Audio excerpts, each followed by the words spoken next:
Hello, this is Joe Pryor, the virtual real estate team in Oklahoma, and I want to talk a little bit about the Oklahoma City and the Tulsa real estate markets right now because they're still incredibly strong. We still have a seller's market in both places, even though it's not like COVID, when everything was selling in a day over the listed price. Things are back to supply and demand. They're normal. Inventory's up a little bit, but not a lot. But things are still selling very rapidly. Even with these higher rates, people are buying homes, both existing and new.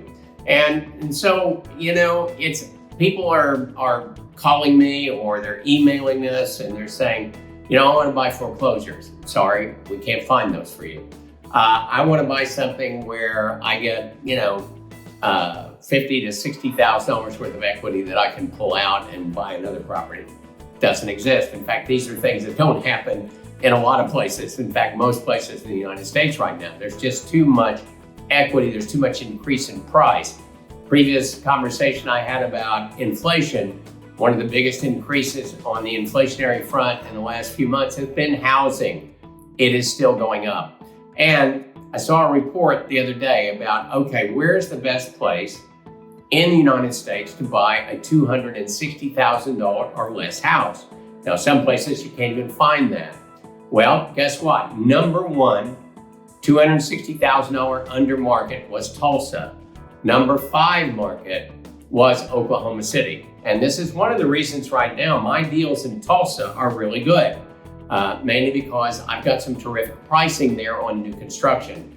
Now, the other thing is people saying, well, with these change and how things are going with this lawsuit against NAR and the fact that no buyer's compensation is going to be in the MLS listed, that prices are going to go down.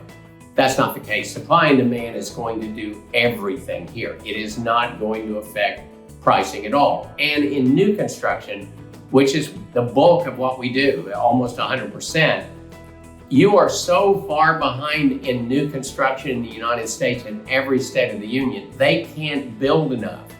And if they can't build enough, again, supply and demand. If demand is greater than supply, then builders are not going to lower the price.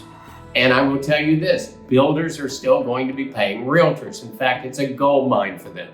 Realtors don't have to worry about, am I going to be able to get paid with my buyer on an existing home?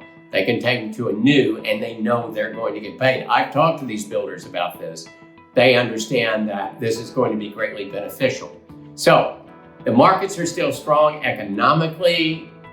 Jobs are still coming in. Unemployment is low.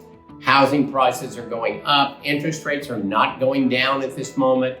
But again, let me say this, when they start cutting interest rates, the way people buy property is based on what is my monthly payment if I'm an owner-occupant, or what is my cash flow if I'm an investor. And guess what? That means that people will be raising their prices whenever the Fed starts lowering.